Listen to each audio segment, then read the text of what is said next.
Engagement increase করতে হবে, সেটা ফর্মুলা কিন্তু আজকের এই ভিডিওতে আপনাদেরকে দেখাবো, এবং কি ফেসবুক কি বলতে চাচ্ছে সবাই আপনারা দেখতে পারবেন।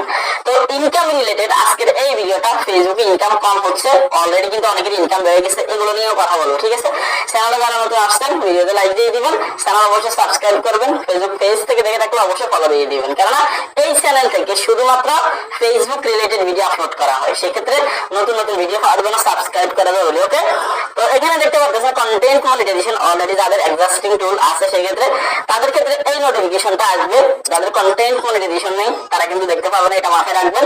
তো এখানে তারা যেটা বলছে, reach with higher watch time may earn more. ঠিক আছে, তারা এখানে বলতেছে আপনার রিলসে যদি ওয়াচ টাইমটা বেশি আসে, অর্থাৎ আপনার যদি হায়ার ওয়াচ টাইম আসে, সেক্ষেত্রে কিন্তু আপনার এখানে আর্নিংটা একটু বেশি হবে। ঠিক আছে, আরো বেশি ইনকাম হবে। তো তারা এখানে স্পষ্ট বলছে, আমি সংক্ষেপে শেষ করবো, ভিডিও বেশি লং করবো না, ভিডিওটা শেষ পর্যন্ত দেখবেন।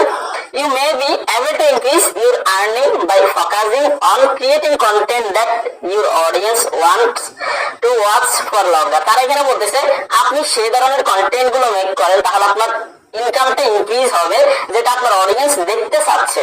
অর্থাৎ আপনার অডিয়েন্স দেখতে চাচ্ছে একটা কথা, কুকিং রিলেটেড ভিডিও, রান্না বান্নার ভিডিও, কিন্তু আপনি আমাদের মতো হচ্ছে যে এই ধরনের ভিডিও দিয়ে দিলেন, ফেসবুক টিপস এন্ড ট্রিক্স, সেক্ষেত্রে কিন্তু আপনার এখানে লং টাইম ওয়াচ টাইম আসবে না। ঠিক আছে, সেক্ষেত্রে আপনাকে মাথায় রাখতে হবে আপনার অডিয়েন্স যেটা চাচ্ছে, এটা ফেসবুকের সাজেশন ভাই, আপনার অডিয়েন্স যেটা দেখতে ভালোবাসে, যেটা চাচ্ছে, সেটাই আপনাকে দিতে হবে, অতিরিক্ত কোনো কিছু করা যাবে না। ঠিক আছে, এখানে দেখতে পাচ্ছেন সেট ইউর ওয়াচ টাইম, আমরা যদি জাস্ট এখানে ক্লিক করে দিই এরকম একটা ইন্টারফেস আসবে।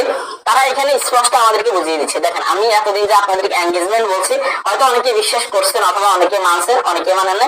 আজকে ফরমান সহকারে দেখেন ফেসবুক কিন্তু অফিসিয়ালি নোটিফিকেশন দিচ্ছে মনিটাইজেশনের ভিতরে। ঠিক আছে, এখানে তারা বলতেছে you reel average watch time. ঠিক আছে, তাহলে এখানে যে বিষয়টা তারা উল্লেখ করছে, এখানে তারা বলছে যে 5 থেকে 4 সেকেন্ডের ওয়াচ টাইম এইভাবে আসছে, মোটামুটি ভালোই। ঠিক আছে, এ পর্যন্ত।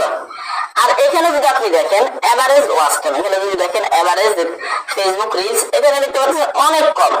ঠিক আছে, অর্থাৎ আপনার এভারেজ ওয়াচ টাইমটা কিন্তু অনেক কম ভিডিও পরিমাণে। তো আপনার যদি মনে করেন আপনি 30 সেকেন্ডের একটা ভিডিও আপলোড করেন, সেখানে যদি 23 সেকেন্ড 24 সেকেন্ড অথবা 20 সেকেন্ড 18 সেকেন্ডের যদি ওয়াচ টাইম আসে, এটা কিন্তু ভালো ওয়াচ টাইম। ঠিক আছে, অর্থাৎ 50% এর একটু বেশি যদি আসে 3-4%, সেক্ষেত্রে কিন্তু এটা ভালো ওয়াচ টাইম। তো অবশ্যই এটা মাথায় রেখে আপনারা কাজ করবেন।